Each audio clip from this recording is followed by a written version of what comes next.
Assalamualaikum warahmatullahi wabarakatuh. Hari ini saya akan membuat tugasan satu, iaitu pembentangan. Saya akan membentangkan topik berkenaan dengan teori perkembangan kreativiti Fisher bagi mata pelajaran 3 PSVK 3273, Kreativiti dan Seni Kanak-kanak. Nama pensyarah saya adalah Dr. Nur Juliana binti Abdul Majid. Baiklah, sebelum itu saya akan memperkenalkan diri saya terlebih dahulu. Nama saya Nur Fakriah Azirah binti Muhammad Faizal. Saya dari unit PSV 1 dan merupakan ambilan Ogos 2023-2028, tahun 1 semester 1. Okey, seterusnya saya akan pergi kepada pengenalan terlebih dahulu. Teori perkembangan kreativiti oleh Fisher merangkumi perspektif yang luas tentang bagaimana kreativiti berkembang dalam kalangan kanak-kanak sepanjang peringkat perkembangan mereka. Teori ini berfokus kepada proses dinamik yang melibatkan interaksi antara faktor individu, persekitaran dan sosial. Fisher berpendapat bahawa kreativiti bukan sekadar hasil daripada semula jadi, tetapi merupakan sesuatu yang berkembang secara berperingkat, iaitu kena ada pengalaman, pendedahan, pengaruh persekitaran yang mendalam. Okey, seterusnya saya akan memperkenalkan siapa Fisher ni. Okey, nama penuh beliau adalah Robert Fisher dan beliau amat pakar dalam bidang pendidikan, pemikiran kreatif dan kritis. Beliau bekerja sebagai profesor dan penulis buku tentang pendidikan. Negara asal beliau adalah United Kingdom, iaitu UK. Dan beliau telah sumbangan beliau adalah banyak dikenali dengan buku-buku pendidikan seperti Teaching, Thinking, Unlocking Creativity dan Creative Dialogue. Beliau juga menekankan konsep pemikiran kreatif dan kritis sebagai komponen utama dalam proses pembelajaran. Dan beliau juga percaya bahawa pemikiran kreatif bukanlah bakat semula jadi, tetapi boleh dibangunkan dengan strategi dan pendekatan yang sesuai di dalam bilik darjah. Okey, seterusnya saya akan memberitahu sedikit karya terkenal yang telah dihasilkan oleh Fisher ni. Okey, untuk karya yang pertama adalah Teaching Thinking, iaitu Philosophical Inquiry in the Classroom. Seterusnya adalah Creative Dialogue, iaitu Talk for Thinking in the Classroom. Dan yang ketiga adalah Unlocking Creativity, iaitu Teaching Across the Curriculum. Dan fokus penyelidikan beliau adalah tentang penerokaan bagaimana kanak-kanak belajar, berfikir dan mengembangkan kreativiti. Seterusnya, mencipta pelbagai strategi pembelajaran untuk membantu guru memupuk pemikiran kreatif dalam kalangan pelajar. Dan yang ketiga adalah menekankan penerangan soalan terbuka, dialog bermakna dan pembelajaran aktif dalam perkembangan minda kanak-kanak. Seterusnya saya akan pergi kepada sejarah ringkas tentang Fisher ni. Beliau seorang profesor pendidikan di University Brunel dan belajar lebih 20 tahun di sekolah dan mengajar lebih 20 tahun di sekolah-sekolah di UK, Afrika dan Hong Kong. Dan beliau juga pernah menjadi pengetua di Sekolah Rendah Barat London selama 5 tahun, dan PhD telah dianugerahkan kepada beliau untuk penyelidikan kepada falsafah untuk anak-anak. Dan beliau merupakan seorang perunding kepada sekolah, pihak berkuasa, pendidikan, tempatan dan organisasi kerajaan. Dan ramai orang telah merujuk Fisher ni dan kebanyakannya daripada organisasi termasuk DFES, Art Council dan British Council, dan seorang penceramah tamah di persidangan kebangsaan dan antarabangsa. Okey, Fisher ni juga dia ada memperkenalkan beberapa strategi pembelajaran berdasarkan teori beliau. Iaitu yang pertama adalah menggunakan aktiviti bermain peranan, iaitu memberi peluang kepada pelajar untuk berlakon atau mencipta situasi yang berbeza untuk meneroka kreativiti mereka. Dan yang kedua adalah perbincangan kumpulan, di mana menggalakkan pelajar berbincang secara bebas, berkongsi idea-idea unik. Dan yang ketiga adalah pembelajaran berasaskan projek, di mana memberi pelajar tugas yang memerlukan mereka mencipta sesuatu yang baru atau menyelesaikan masalah dengan pendekatan kreatif. Dan yang akhir sekali adalah kebebasan untuk mencuba dan meneroka, di mana memberi pelajar kebebasan untuk mencuba dan gagal tanpa dikenakan hukuman atau kritikan yang keras. Okey, seterusnya kita akan pergi kepada kreativiti dalam seni visual. Okey, menurut Kamus Dewan, edisi keempat mentarifkan kreativiti sebagai kebolehan mencipta dan mengembangkan idea yang baharu dan asli tanpa peniruan. Maknanya dekat sini, kreativiti ni adalah hasil daripada apa yang kita fikir sendiri. Ia memang daripada otak sendiri dan tak ada peniruan. Maknanya kalau inspirasi tu boleh lah menginspirasikan daripada karya orang lain, tapi dia bukan tiru, dia mengambil idea macam untuk mensupport dia punya pemikiran tu, mengembangkan idea dia. Okey, seterusnya kita akan pergi kepada teori perkembangan kreativiti visual. Okey, bagi peringkat yang pertama adalah peringkat rangsangan, iaitu kreativiti ni dirangsang melalui kemahiran berfikir dengan pertanyaan-pertanyaan seperti apa, mengapa, siapa, bagaimana dan sebagainya. Selain itu, guru juga menyediakan persekitaran yang menyokong serta memberikan sumber maklumat yang mencukupi. Macam cikgu ni dia memberi murid-murid tonton video. Macam contoh, dia bagi video untuk bagi murid-murid tu macam memberi pendedahan awal lah kepada murid-murid tu sebelum memulakan aktiviti pada hari tersebut. Dan supaya murid untuk merangsang minat dan perasaan ingin tahu kepada murid-murid. Jadi kalau lepas dia tonton video, lepas tu guru tanya, kenapa jadi macam ni?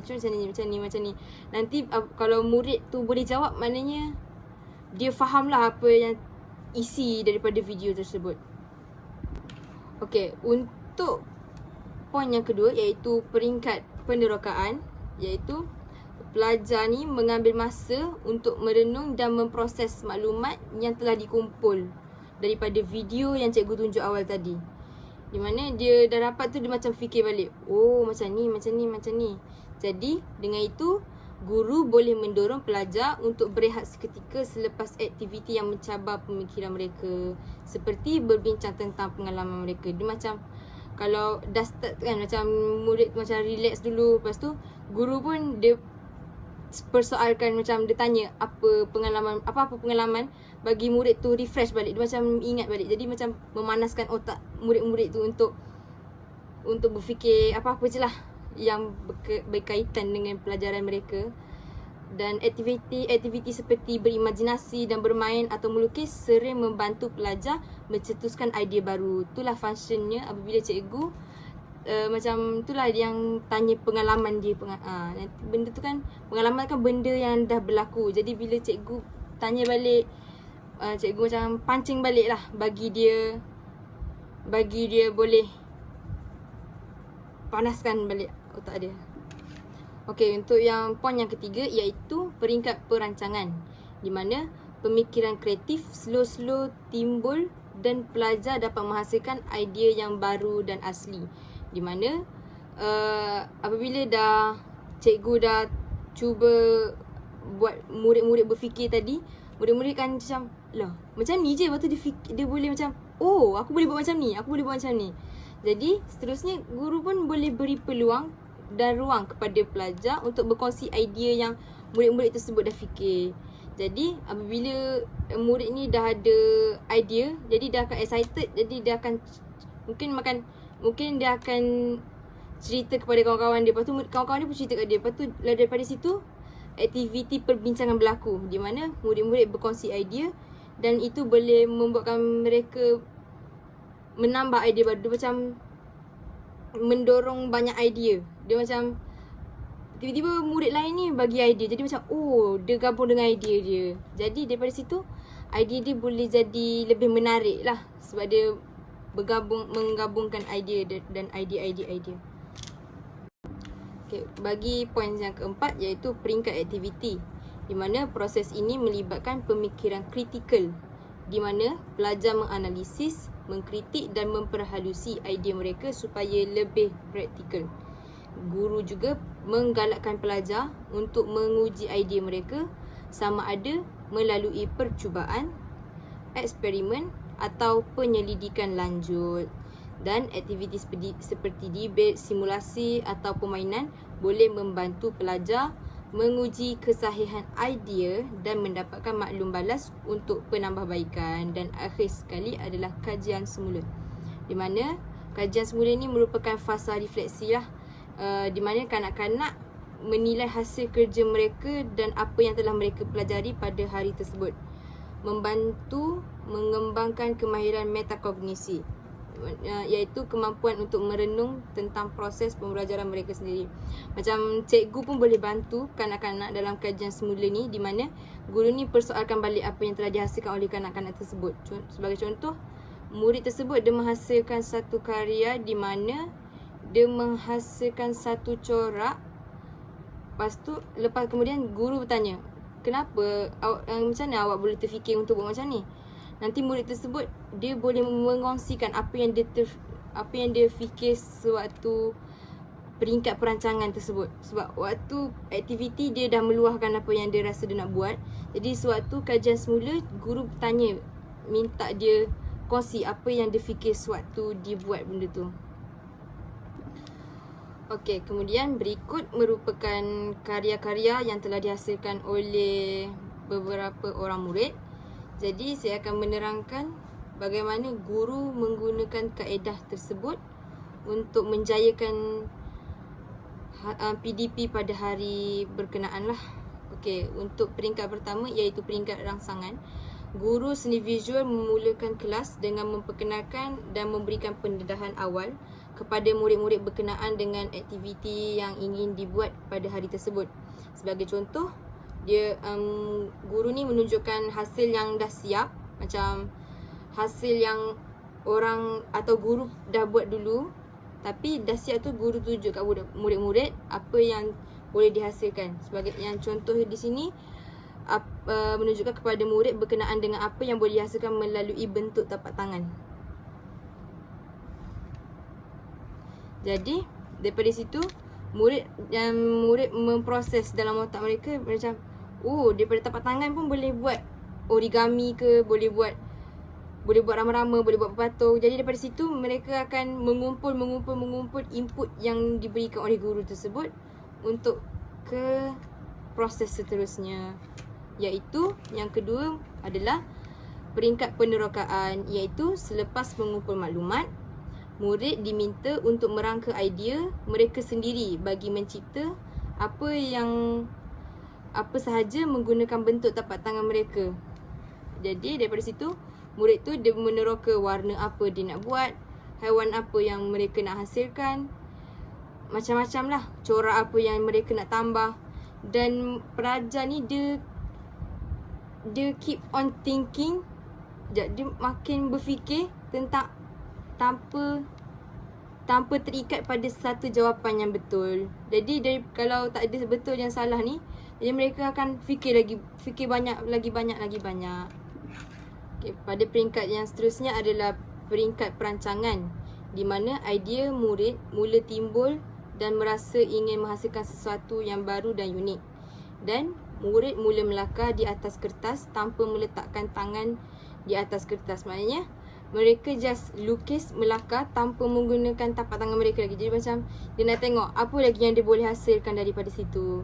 Dan murid akan menceritakan apa yang dia menceritakan idea dan menerima idea daripada rakan-rakan mereka bagi mengembangkan idea yang telah mereka ada. Dan peringkat yang keempat iaitu peringkat aktiviti, di mana murid mula melaksanakan aktiviti yang telah dirancang. Pada peringkat ini telah dibantu melalui persoalan-persoalan seperti bagaimana harus kita mengambil tindakan ke atas cadangan tersebut. Maknanya apabila murid nak buat aktiviti ni, dia akan fikir, tadi aku fikir nak buat, contohlah dia nak buat bentuk dinosaur.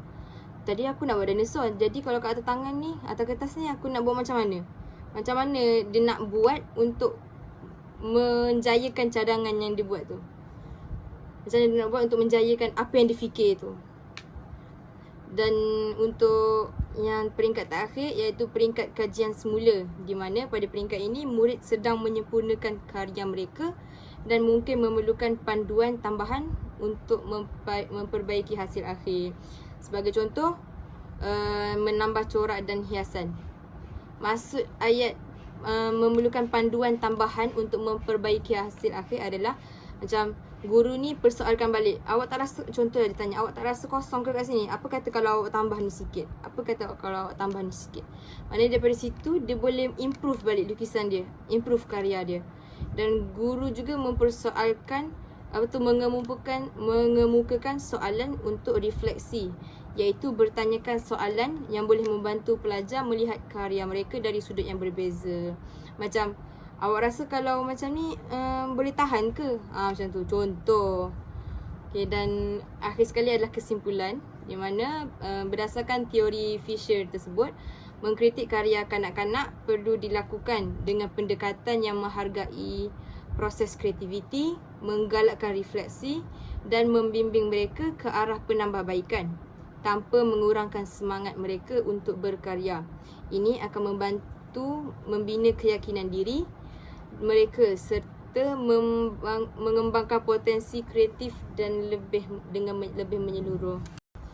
Itu sahaja daripada saya. Sekian, terima kasih.